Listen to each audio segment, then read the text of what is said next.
Hello दोस्तों, study point YouTube channel में आपका स्वागत है। आज हम लोग क्लास 10th का केस क्वेश्चंस करेंगे जो कि आपके एग्ज़ाम के पॉइंट ऑफ व्यू से बहुत ही इंपॉर्टेंट है। ये सभी प्रश्न आपके एग्ज़ाम में आने का 90% चांस है और ये सभी क्वेश्चन आप करके ही जाइए। तो क्वेश्चंस देखिए, क्वेश्चंस क्या क्या है। तो आपके लिए क्वेश्चन है, सबसे छोटी भाज्य संख्या क्या है। सबसे छोटी भाज्य संख्या जो होता है 4। अब भाज्य संख्या की बात करें तो भाज्य संख्या कहते किसको हैं? भाज्य संख्या उसी को कहेंगे जो ऐसी संख्या जो एक से एक के छोड़ करके दूसरे यानी स्वयं के अलावा पहला संख्या एक को छोड़कर स्वयं और दूसरे संख्या से भी विभाजित हो, उसे भाज्य संख्या कहते हैं। ऐसी संख्या जब एक और स्वयं के अलावा किसी दूसरे संख्या से भाग न लगे, ऐसी संख्या को अभाज्य संख्या कहते हैं।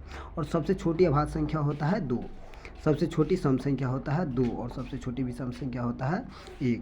ये क्वेश्चन आप याद रखिए और सभी क्वेश्चन आपके एग्जाम के पॉइंट ऑफ व्यू से बहुत ही इम्पोर्टेंट है। क्वेश्चन है √5 क्या है? तो √5 एक अपरिमेय संख्या है। √5 एक अपरिमेय संख्या, ये भी आप याद रखिए। परिमेय संख्या किसे कहते हैं, परिमेय संख्या किसे कहते हैं, ये भी आप समझ लीजिए। परिमेय संख्या ऐसी संख्या होता है जो p/q के रूप का होगा। जो p/q का रूप का होगा उसे परिमेय संख्या कहेंगे। जो p/q के रूप का नहीं होगा उसे अपरिमेय संख्या कहेंगे। जिसे 4/6 को मानिए, यदि 4/6 है, ये मतलब क्या है, परिमेय संख्या है √4। अब √4 की बात करें, ये भी परिमेय संख्या है क्योंकि देखिए 4 का अगर एलसीएम करेंगे ना तो इसका जोड़ा पुर जाएगा। अगर जोड़ा पुर जाता है एलसीएम में तो क्या होगा, वो बाहर निकल जाएगा, रूट से बाहर निकल जाएगा। यानी 2 × 2 रूट में जोड़ा अगर पुर जाए तो वह बाहर निकल जाता है। तो √4 एक क्या है, √4 भी एक क्या है, परिमेय संख्या है। √4 एक परिमेय संख्या। वहीं 2√2 की बात करें तो √2 से √2 कट जाता है, 2 तो बच ही जाता है ना, तो ये भी परिमेय संख्या। ये सभी क्वेश्चन गेस है। और पाई आप तो जानते हैं अपरिमेय संख्या। √3 भी क्या है, अपरिमेय संख्या। √6 भी अपरिमेय संख्या। √8 का भी एलसीएम अगर आप करते हैं तो 2 चौका कितना होता है 8, फिर 2 दूना कितना होता है 4, फिर 2 एकम 2, अर्थात 3 बार आता है ना। तो 3 बार आता है, एक का जोड़ा मिल गया, एक का नहीं है, अर्थात 2√2 इसका आंसर आएगा, 2√2 आंसर आएगा। तो आप ये सभी क्वेश्चन को याद रखिए। ये सभी क्वेश्चन आपके एग्जाम के पॉइंट ऑफ व्यू से बहुत ही इंपॉर्टेंट है और सभी क्वेश्चंस आप अच्छे से लगाइए। 2 लगातार सम संख्या का मौसक कितना होगा? 2 लगातार सम संख्या का मौसक जो है 1 होगा। 2 लगातार सम संख्या का मौसक कितना होगा? 1। 2 लगातार सम संख्या का मौसक कितना होगा? तो 2 लगातार सम संख्या का मौसक 2 होगा। 2 लगातार सम संख्या का मौसक 1 क्यों होगा? जैसे मान लीजिए 3 और 4, 3 और 4 का अगर आप मौसक कीजिएगा तो 3 एकम कितना हो गया 3 और 1 बच गया यहाँ पर। एक से 3 से भाग लगाया तो 1 तिया 3 ये कट जाए तो आपका कितने से कट गया? 1 से ही कट गया ना, मौसक 1 हुआ। तो चलिए क्वेश्चंस की ओर बढ़ते हैं। 144 के अभाज्य गुणनखंड में 2 का घातांक कितना है? अगर आपसे इस प्रकार का अगर क्वेश्चन पूछे, अगर आपसे इस प्रकार का क्वेश्चन पूछे तो जितना का अगर घातांक पूछेगा ना उसी से एलसीएम कीजिएगा। जैसे 144 का घातांक पूछा, हम 144 का एलसीएम करेंगे। 2 से 2 × 7 = 14, 2 दूनी 4, 72 बेर में, 2 से 36 बेर में आ जाएगा, 2 से फिर 2 से करेंगे तो 18 बेर में, 18 दूनी 36, फिर 2 से करेंगे तो 9 दूना 18, कुल मिला जुला के 2 और 2 4, यानी 4 बेर इसका घातांक कितना होगा 4, और ये सही है। तो चलिए क्वेश्चंस को आगे की ओर बढ़ते हैं और क्वेश्चंस को लगाते हैं। सभी क्वेश्चन आपके एग्जाम की दृष्टि से बहुत ही इंपॉर्टेंट, आप समझते चलिए सभी क्वेश्चंस को। निम्नलिखित में किसका दशमलव प्रसार शांत है? ये भी क्वेश्चन 100% आपके एग्जाम में लड़ने वाला है, 100%। 1600 का अगर एलसीएम कीजिएगा तो सिर्फ 2 और 5 आ रहा है। अगर 2 के पावर n × 5 के पावर m के रूप का बराबर हो तो ऐसी संख्या शांत कहलाती है। ऐसी संख्या क्या कहलाती है? शांत कहलाती है। तो चलिए हम शांत अशांत पर भी बात करते हैं कि शांत अशांत कैसे पहचानेंगे। देखिए शांत आप तभी पहचानिएगा जब हर का लसा, जब उसके हर का लसा जो है 2 के पावर n × 5 के पावर m के रूप का होगा। जैसे 8, 4/8, यानी 8 का अगर आप एलसीएम कीजिएगा तो 2 चौका 8, 2 दूनी 4, 2 एकम 2। तो देखिए 2 अगर 2 भी सिर्फ आ जाए या सिर्फ 5 आ जाए तो भी शांत होगा। 2 और 5 दोनों आए तो भी शांत होगा। लेकिन 2 और 5 के अलावा अगर कोई तीसरा संख्या आ जाता है, जैसे मान लीजिए 3 आ गया है ना, 3 आ गया तो ऐसी संख्या क्या होगा? अशांत होगा। जैसे यहाँ पर देख लीजिए 12, यहाँ पर 12 जो दिया है, तो अगर 12 का आप एलसीएम कीजिएगा तो 2 × 6 = 12, 2 तिया 6, यहाँ पर 2 के अलावा भी 3 आ जाता है। तो आप शांत अशांत आप अच्छे से पहचान गए होइएगा। तो चलिए हम क्वेश्चंस के आगे की ओर बढ़ते हैं। किसी पूर्णांक p के लिए सम पूर्णांक का रूप क्या है? आप जानते हैं सम पूर्णांक। और इसमें क्या है कि मान लेना है आपको, ये P जो है, अच्छा ये Q होता ना, Q होता, तो Q का मान लेना रहेगा और मान लेकर ऐसा संख्या पुराना आपको कि सम पूर्णांक पुराना चाहिए। अगर हम Q का मान इसमें 1 लेते हैं, 2 एकम 2, 2 एक 3, ये कि विषम संख्या है, जो ऑप्शन क्या है गलत हो गया। अब यहाँ पर आइएगा तो यहाँ पर अगर हम 1 मान लेंगे तो हो सकता 1 ही होगा ना, 1 तो विषम संख्या है, तो ये भी क्या है गलत है। यहाँ पर अगर हम 1 लेते हैं, 1 1 कितना होगा 2, अगर हम Q का मान 2 लेंगे तो 2 1 कितना होगा 3, जो कि विषम हो जाता है। कुछ भी संख्या लेंगे ना तो सम ही पूरना चाहिए। अगर हम इसमें 2 एकम 2, Q का मान 1 लेते हैं, 2 एकम 2, 2 मान लेंगे तो 2 दूना 4, 3 मान लेंगे तो 2 तिया 6, सब क्या आ रहा है सम संख्या आ रहा है। ऑप्शन नंबर डी क्या है सही आंसर है। और ये आपके एग्ज़ाम का गेस क्वेश्चन है और ये बहुत ही इम्पोर्टेंट है, कई बार एग्जाम में आया है। तो ये भी क्वेश्चन आप ये अच्छे से पढ़ के जाइए और सभी क्वेश्चन को अच्छे से लगाइए। बहुपद 5y² माइनस 14y और जोड़ 8 के शून्यांक का योग क्या होगा। तो शून्यांक का योग जब आपसे पूछे तो अल्फा जोड़ बीटा क्या होगा, अल्फा जोड़ बीटा, जो माइनस बी बट्टा ए होता है, माइनस बी बट्टा ए, और माइनस बी क्या है -14 है, तो -14 यहाँ पर लिख दिया, और माइनस फार्मूला में भी है, और बट्टा में ए के जगह पर 5 है, अर्थात माइनस माइनस क्या होगा +14/5 आंसर आ गया। अल्फा इंटू बीटा अगर आपसे पूछता है यहीं पर अल्फा इंटू बीटा, तो देखिए सी बट्टा ए, तो सी कितना है 8 है, तो 8 हो जाएगा, अब बट्टा में 5, सी बट्टा ए 8/5 आंसर आता। अब द्विघात बहुपद के सूत्र भी आप याद रखिए। द्विघात बहुपद का सूत्र क्या होता है, तो द्विघात बहुपद के सूत्र जो होता है ए इंटू x² माइनस अल्फा जोड़ बीटा, अल्फा जोड़ बीटा इंटू में एक्स जोड़ अल्फा इंटू बीटा, आप याद रखिएगा, ये सूत्र बहुत ही इम्पोर्टेंट है। चलिए क्वेश्चंस को आगे की ओर बढ़ते हैं। एक अशून्य परमेय संख्या और अपरमेय संख्या का गुणनफल क्या होता है। तो अगर एक अशून्य परमेय संख्या है, अपरमेय संख्या का गुणनफल हमेशा अपरमेय होगा। इसका राइट आंसर ऑप्शन बी सही है। बहुपद x² माइनस 11, तो आपको इस क्वेश्चन को सीधा रूट में खोजना है और प्लस और माइनस, तो आप देखते हैं कि रूट में जो प्लस और माइनस जो है ऑप्शन नंबर डी में ही सही है, या x² माइनस 11 जो है ना, तो इसको किस में खोजना है, सिर्फ रूट में खोजना है। अब इसका गुणनखंड भी बनाइएगा तो x² माइनस 11 बराबर 0, तो x बराबर x² बराबर होता है 11, ये इसका आएगा, तो और x बराबर निकालिएगा तो प्लस माइनस √11 होगा। ऑप्शन नंबर डी इसका राइट आंसर है। निम्नलिखित में किस द्विघात बहुपद के शून्यांक का योग -4 तथा शून्य गुणनफल -5 है, तो इसका आंसर क्या होगा। आप जानते हैं डायरेक्टली आपको बनाना है, कुछ करना ही नहीं है, आपको फार्मूला सिर्फ याद रखना है a into x² minus alpha जोड़ बीटा इंटू एक्स और जोड़ अल्फा इंटू बीटा, ये याद रखना आपको सूत्र, ये बना। बस देखिए -4x है ना, तो माइनस माइनस क्या होगा प्लस, तो देखिए यहाँ पर भी माइनस वाला ऑप्शन गलत हो गया, यहाँ पर भी माइनस वाला ऑप्शन गलत हो गया। अब यहाँ पर 4x प्लस वाला हुआ, चलिए कोई बात नहीं, माइनस माइनस प्लस, और बीच में देखिए प्लस ए बी है ना, और यहाँ पर माइनस है, तो प्लस माइनस क्या होना चाहिए माइनस, और ये ऑप्शन में प्लस दिया है जबकि, ठीक है। और यहाँ पर देखिएगा आप तो x² जोड़ 4x और -5, जो कि राइट आंसर है। माइनस माइनस 4x प्लस हो गया और प्लस माइनस क्या हो गया माइनस। ऑप्शन नंबर डी इसका राइट है। आप डायरेक्टली लगा सकते हैं इस क्वेश्चन को, बहुत ही आसान है।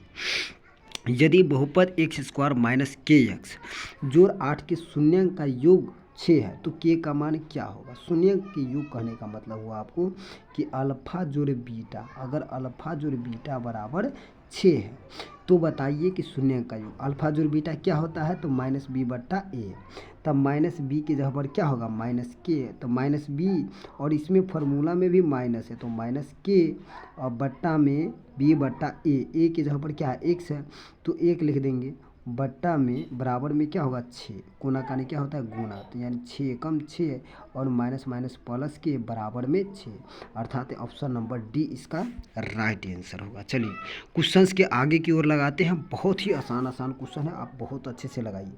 किसी शून्य 4 7 वाले द्विघात बहुपद की संख्या कितनी होगी, तो 2 होगा। इसका राइट आंसर 2 होगा। यदि 2 चर वाले रैखिक समीकरण कि आलेख प्रतिच्छेदी हो तो हलों की संख्या कितनी हो। अगर आलेख प्रतिच्छेदी एक दूसरे को काट दे तो उसका सिर्फ एक ही हल होता है। आलेख अगर प्रतिच्छेदी हो तो उसका हल कितना होगा, एक होगा। आप याद रखिए, अगर प्रतिच्छेदी कब होता है, जब a1 बट्टा a2 अब बराबर नहीं b1 बट्टा b2 अब बराबर नहीं c1 बट्टा c2। तो क्या होता है कि रेखा प्रतिच्छेदी होता है और उसका केवल एक ही हल होता है। उसका कितना हल होता है, केवल एक हल। तो चलिए हम कुछ इम्पोर्टेंट चीज़ फार्मूला जो दिए हैं बहुत ही इम्पोर्टेंट है, आपके एग्जाम में 100% लड़ने का पूरी चांस है। a1 बट्टा a2 बराबर b1 बट्टा b2 बराबर c1 बट्टा c2 अगर रहे तो सभी ये क्या होगा, रेखा संपाती होगा, अनगिनत हल होगा और ये क्या होगा, संगत होगा। a1 बट्टा a2 बराबर नहीं b1 बट्टा b2 बराबर नहीं c1 बट्टा c2 समीकरण युग्म क्या होगा, समीकरण युग्म प्रतिच्छेदी होगा, मतलब रेखा प्रतिच्छेदी होगा, संगत होगा, केवल एक हल होगा। इसका केवल एक हल होगा। अगर a1 बट्टा a2 बराबर b1 बट्टा b2 बराबर नहीं c1 बट्टा c2 तो कोई हल नहीं होता है, ये असंगत होता है और ये समांतर होता है। इस प्रकार से समांतर रहेगा। तो आशा है कि आप इस सभी क्वेश्चंस को बहुत ही अच्छे से समझे होइएगा। चलिए हम आगे की ओर बढ़ते हैं। ये सभी क्वेश्चन आपके एग्ज़ाम के गेस क्वेश्चन है और सभी क्वेश्चन आपके एग्ज़ाम में लड़ने का बहुत ज़्यादा चांस है। और ये क्वेश्चन आप आसानी से करके जाइए, 100% है कि आप अच्छे नंबर लेकर आइएगा। यदि समांतर श्रेणी का सारवंतर -2 है, समांतर श्रेणी का सारवंतर कितना है, -2 तथा इनवा पद an जो है a17 जो -a13, तो आप बताइए कि इसका आंसर क्या आएगा। मतलब जो है समांतर श्रेणी का सारवंतर -2 है, दे दिया है कि सारवंतर क्या है, 2 है। तो आपको इसको हल करना है, सिंपली आपको हल ही करना है बस। देखिए कैसे हल हुआ है, तो जानते हैं 17वां पद है अर्थात a जोड़ 16d और देखिए ये दोनों का क्या दिया है, माइनस में दिया है तो माइनस से लिख देंगे। 12वां पद a जोड़ 12d, ठीक है। और a से a क्या होगा, कट जाएगा, ये माइनस प्लस क्या होगा, माइनस हो गया। तो देखिए आप अब d का मान ही रखना है, तो 2 16 दूना कितना हो गया 32 और 12 दूना कितना हुआ 24, माइनस माइनस प्लस 24 और 32 में से 24 घटाइएगा अगर तो आप -8 आ जाए, क्योंकि ज़्यादा क्या है, माइनस है। तो ये क्वेश्चन का आंसर क्या होगा, option number D right answer है। अब अगले बात करते कि सारवंतर बराबर होता क्या है, तो a2 - a1 होता है। an अगर पूछे आपसे तो a जोड़ n -1 × d, a3 पूछे तीसरा पद तो a जोड़ 2d, sn पूछे तो sn बराबर जो होता है n/2 × a जोड़ an। तो चलिए हम आगे की ओर बढ़ते हैं। यदि समीकरण bx² जोड़ x बराबर 0 मूल समान हो तो मतलब इसका आंसर क्या होगा। मूल समान कहने का मतलब हुआ कि b² - 4ac अगर बराबर 0 है तो मूल क्या होगा, आप जानते हैं मूल समान होगा। अगर मूल समान है तो इसका आंसर क्या आएगा बताइए। तो b² - 4ac बराबर 0 यहाँ पर लिखा है, b² की जगह पर है क्या, तो a है, तो a² हो गया -4। अब b के जगह पर तो क्या हुआ, a के जगह पर क्या है, a के जगह पर b है तो b, c के जगह पर c ही है। तो आप देखिएगा कि यहाँ पर देखिए ये जो a² है, यहाँ पर जो a² है, हमने क्या किया है, इसको यहाँ पर ले आया, प्लस था तो माइनस में, और c बराबर निकालिएगा तो ये भी क्या है, माइनस में इधर आएगा तो माइनस माइनस कट जाएगा, a² बट्टा में 4b, जो कि ऑप्शन नंबर बी इसका राइट आंसर है। ये भी क्वेश्चन आपके एग्जाम में लड़ने का चांस है।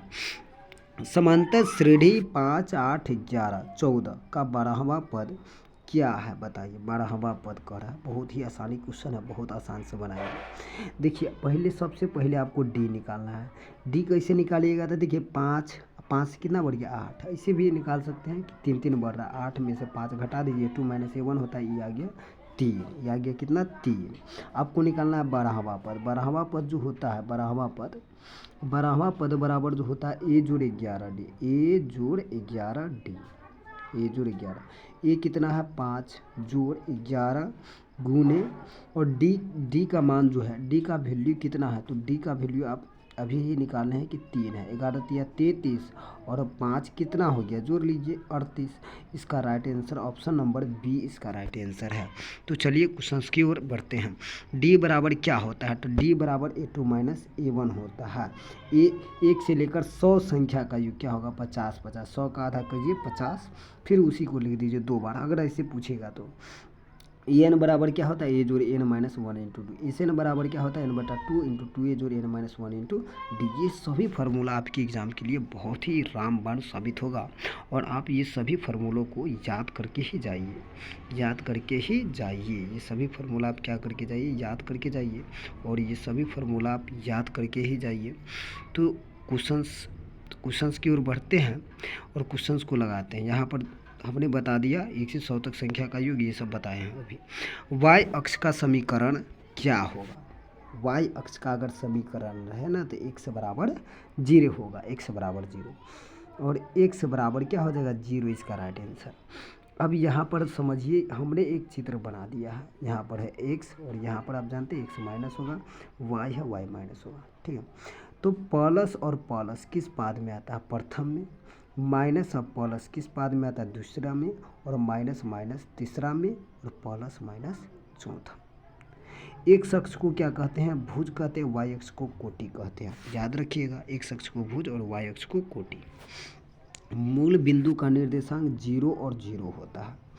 यहीं पर एक अक्ष और वाई अक्ष के कटान बिंदु को क्या कहते हैं, मूल बिंदु ही कहते हैं। एक अक्ष और वाई अक्ष के कटान बिंदु को इसको मूल बिंदु कहते हैं, आप याद रखिएगा, ये क्वेश्चन एग्जाम में पूछा हुआ है। निम्नलिखित में कौन समांतर श्रेणी में नहीं है, तो आप जानते हैं समांतर श्रेणी में नहीं है, तो ए जो डी ये भी समांतर श्रेणी में है। आप देखिएगा ये वाला जो है 0.3, 0.03, 3 बढ़ गया, फिर 3, ये अगर इस प्रकार से बढ़ता है तो ये समांतर श्रेणी हो ही नहीं सकता। ऑप्शन नंबर सी इसका राइट आंसर है। समांतर श्रेणी का मतलब होता है समान मात्रा से बढ़ना, संख्या को समान मात्रा से ही बढ़ना। तो चलिए, एक अक्ष से बिंदु 3, 6 की दूरी क्या है, तो ऐसे सवाल तो मन में ही बन जाएगा। 3 के स्क्वायर कीजिए 9, 6 के स्क्वायर कीजिए 36, 36 9 कितना हो गया 45, रूट में 45। अब 45 का एलसीएम कीजिए, 45 का आप क्या कीजिए एलसीएम कर लीजिए, तो आप जानते हैं 9 5 45, और 9 जो है 3 का वर्ग है, तो 3 तो हो ही गया, 3 बाहर निकल गया, रूट में 5, अर्थात 3 रूट 5। ऑप्शन नंबर डी इसका राइट आंसर है। ऐसा क्वेश्चन आप अच्छे से बनाइए, और कुछ फार्मूला जो है जो कि बहुत ही इम्पोर्टेंट है, बहुत ही। मूल बिंदु से दूरी x स्क्वायर जोड़ y स्क्वायर, बीच की दूरी क्या है, √x2 माइनस x1 के होल स्क्वायर जोड़ y2 माइनस y1 के होल स्क्वायर। ये क्वेश्चन आप याद रखिएगा, ये क्वेश्चन आप क्या रखिएगा, याद रखिएगा। ये क्वेश्चन आपके एग्जाम में पूछा जाएगा, ये क्वेश्चन आपके एग्जाम में ही पूछा जाएगा। चलिए, हम क्वेश्चन और भी महत्वपूर्ण सूत्र जो है उसको अच्छे से बता रहा हूँ, उसको अच्छे से अभी बताऊँगा, आप याद रखिए। मूल बिंदु से दूरी क्या होता है, x स्क्वायर जोड़ y स्क्वायर, बीच की दूरी x2 माइनस x1 के होल स्क्वायर जोड़ y2 माइनस y1 के होल स्क्वायर। तो चलिए क्वेश्चन की ओर बढ़ते हैं। देखिए, यहाँ पर है बिंदु 4.6, बिंदु से आपको कुछ लेना ही नहीं है, बिंदु 4.6 रहे चाहे कुछ पॉइंट रहे, है ना, आपको सिर्फ ये बताना है कि किस पाद में है। तो दोनों देखिए प्लस में ही है, तो प्रथम पाद होगा, इसका राइट आंसर क्या होगा, प्रथम पाद। तो चलिए क्वेश्चन की ओर बढ़ते हैं।